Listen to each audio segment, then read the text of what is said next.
What it is, what it do, cyber world. It is your girl, the one, the only Ash Said It. AshSaidIt.com, AshSaidIt.com. Welcome to the Ash Said It Daily Podcast Show. I appreciate you guys for all of your love and support. Over 1,400 episodes and 500,000 streams worldwide. None of this is possible without you guys, so I thank you so very much for all of it. It makes a difference. And because y'all love on me so much, y'all always send me suggestions of who I need to hit up, who I need to snatch up while we're on this quarantine thing. I got in contact with the founder and CEO of BlackGirlNerds.com, the wonderful Miss Jamie Broadnax. Hey, Jamie. Hey, how's it going? It's going well. How are you doing today? I'm doing good. I'm hanging in there with all the craziness of this world. Oh my goodness. I'm doing really great. Oh my gosh. So where are you holding out? Where are you holding out right now, Jamie? Well, I am from, and I'm still living in Virginia Beach, Virginia. Okay, cool. I'm here with my family, which is good. So we're all here together in self-quarantine. Yeah. So, yeah, I'm grateful to be around them during this very hectic time. Yeah, no. Well, kudos to you holding down the East Coast. I love it. Yeah. So, Jamie, what was the inspiration behind Black Girl Nerds? Well, the inspiration really was just me not seeing myself represented in fandom. I Googled the term Black Girl Nerds one day, and I didn't see images of, girls that looked like me. Instead, I saw white women wearing glasses with black frames. So I decided to go ahead and create a blog with that name. And, it was just really something that was more out of selfish reasons. I just kind of wanted to create a site for things that I was interested in and just rant and rave and create personal musings of things that I was into that was about geek culture, comic books, gaming. But then it started to evolve as more people saw the site, saw it on Facebook. They were interested, and it evolved and became bigger than me, and it became bigger than anything I could have ever expected. It became an online community, essentially. So I was like, wow, this is not what I ever saw coming. And it took a while because, I think me looking at it as just a hobby is something that was fun and creative, and also me not believing in myself. I didn't look at this as a business. I just thought that this was something that was cool and fun to do. So I was hanging on to my 9-to-5 for a long time, and people were kind of on the sidelines trying to convince me, you need to make this into a business. To form this into an LLC, you need to, form an EIN number. You've got people working for you, and they're working for you for free. You need to figure out a way to pay them. And so, I didn't have a business plan. So I was really trying to figure out how to put this all together. So it took a while, but in December of 2017, I, filed an LLC, and now Black Girl Nerds is a business, and I can call myself an entrepreneur, and I do it full time, and it's my 9-to-5. So I've been working from home now for the last few years. So while everybody's kind of freaking out, as far as working from home is concerned, I kind of, I guess, sort of been prepared for this for the last few years, and I've been settled into my, little abode now, and been ready to kind of go through the storm of what we're dealing with now. But it's been an interesting ride, and I'm grateful for being a part of this community and carving this path and being a part of the journey. And the journey hasn't always been fun. It's definitely been rocky. But it's, that goes with the territory sometimes being at the top and sometimes being at the face of things. So, yeah. So as you were building the brand and you were, we'll say a little after you actually officially became a business, it became an LLC, what would you say was one of your big challenges? I think the biggest challenge is taking on way too many people at once, and not saying no. Always saying yes to everything. It's so funny. Shonda Rhimes had that great book called The Year of Yes, where she says yes to everything. And it's like, I feel like there should be a book where you should kind of say no. Oh, yeah.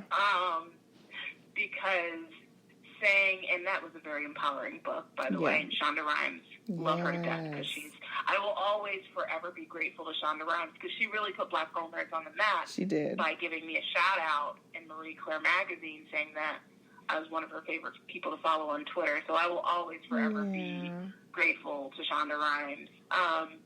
But you do need to say no when things, even if you are in moments of being a humanitarian and trying to be nice to people, and even if you are a woman and trying to give opportunities to other women, especially we as women of color, you can't always say yes to everybody. And my problem was taking on 40 writers as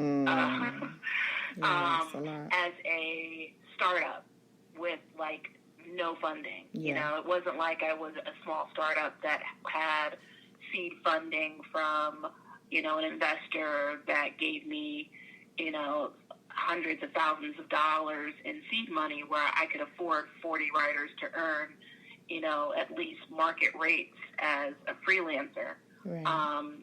I was basically paying out of my own pocket and making money here and there off of ad revenue from Google, which anybody who runs a website that makes money from Google, you guys who are listening know what I'm talking about. It's pennies. Literally. Literally pennies. So it's hard. So I think partly a lot of people that came on board wanted to be a part of the community and wanted to do it for free, but then at the time, spending so much time with the brand, wanted more than that. So the lesson, and I guess probably the challenges and the advice I would give to your listeners is, don't be afraid to say no. Don't ever start a business and take on a lot of people. Be careful to working with friends, especially family. Preach it. Say it, girl. Say it. Right?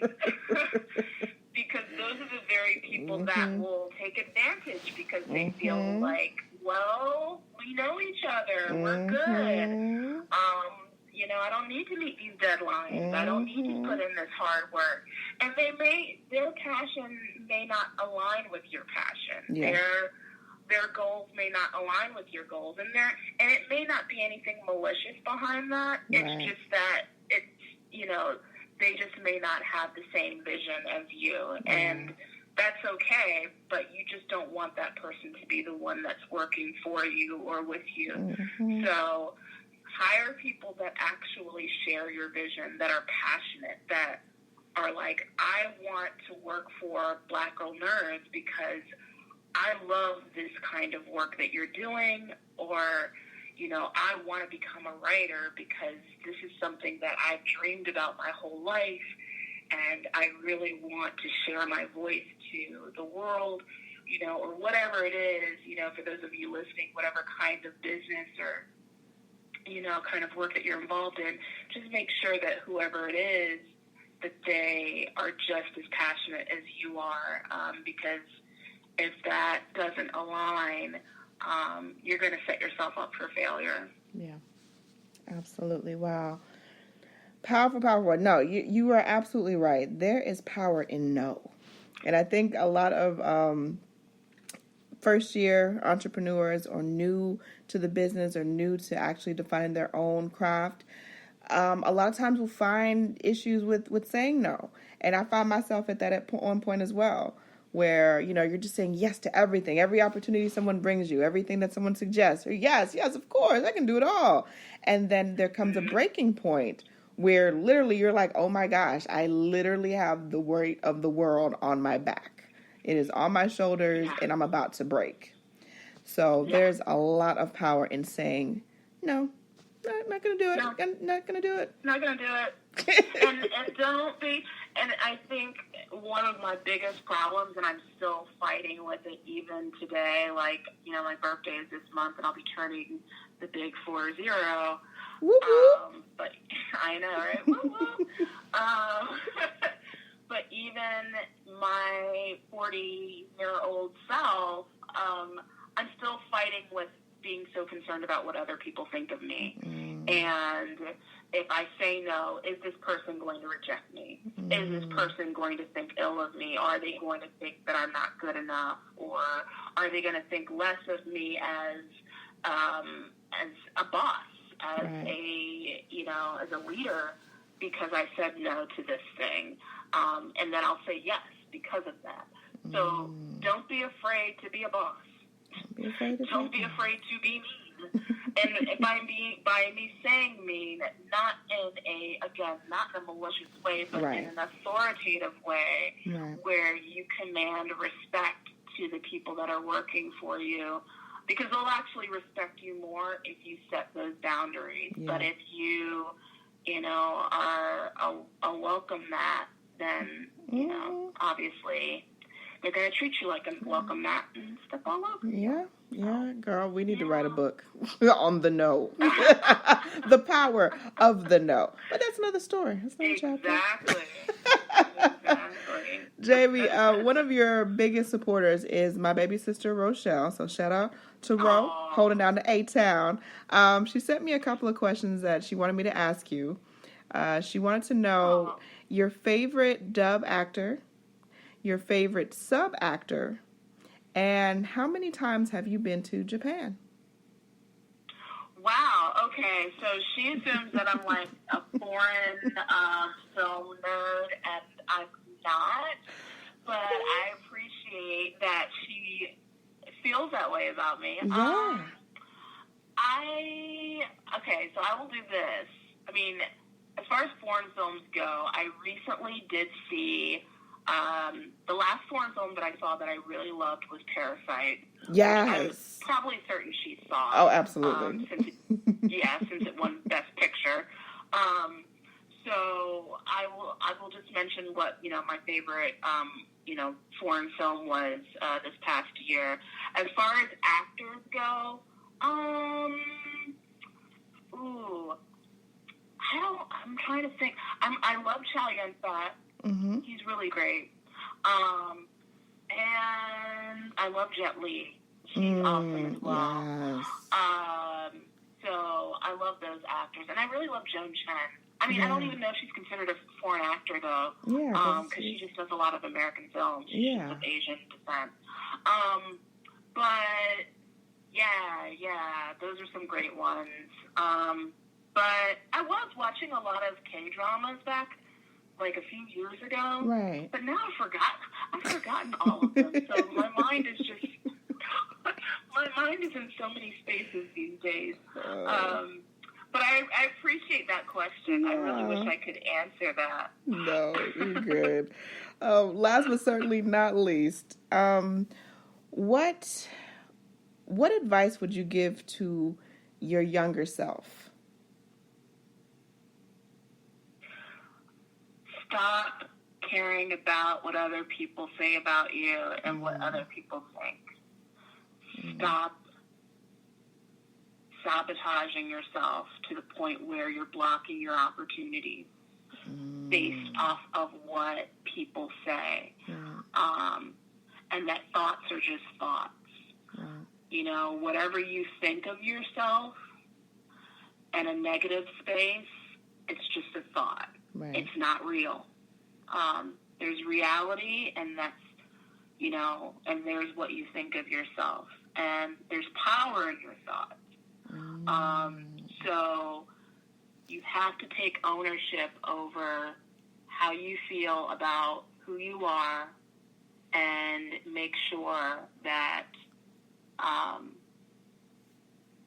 that this world, you have ownership over everything in it, believe it or not. Mm-hmm.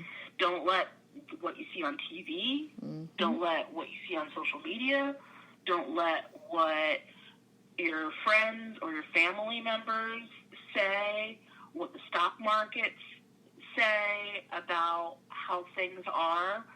You have full ownership of your happiness, of your joy, of your destiny.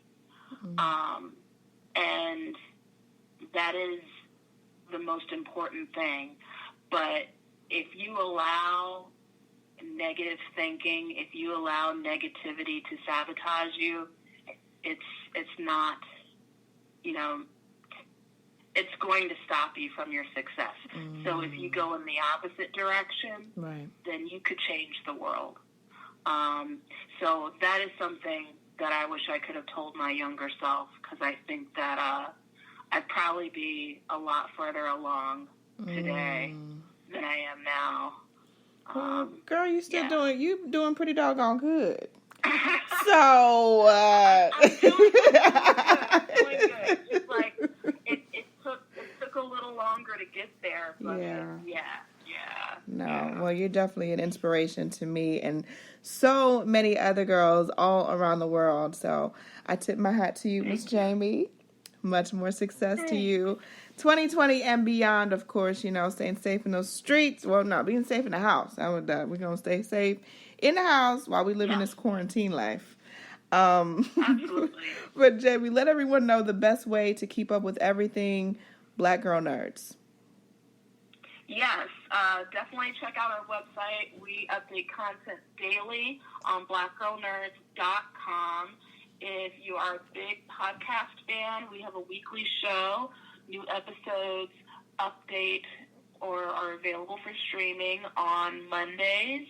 And you can listen to us on all of the streaming networks, on Apple Podcasts, Spotify, Google Play Music, all the streams.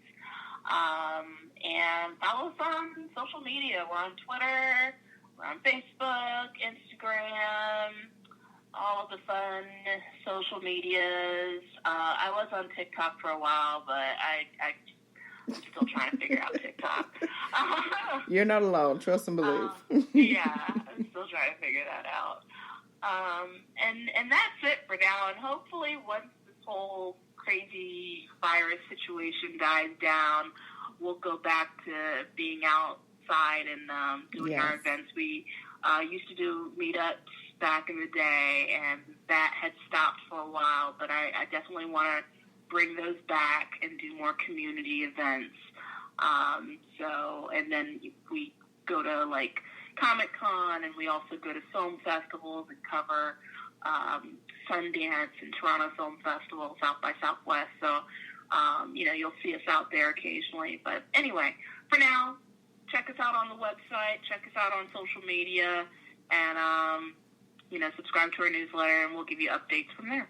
Sounds like a plan, Jamie. Much more success to you and your whole team, and continue to evolve and do those big and wonderful things. So keep pushing forward with that. And I appreciate each and every one of you guys for all of your love and support. Keeping in mind, anyone to tell you that you can't do what you want to do, you look them square in the face, you tell them, don't believe me. Just watch. Watch what I do. Watch me make it happen. Watch me make history.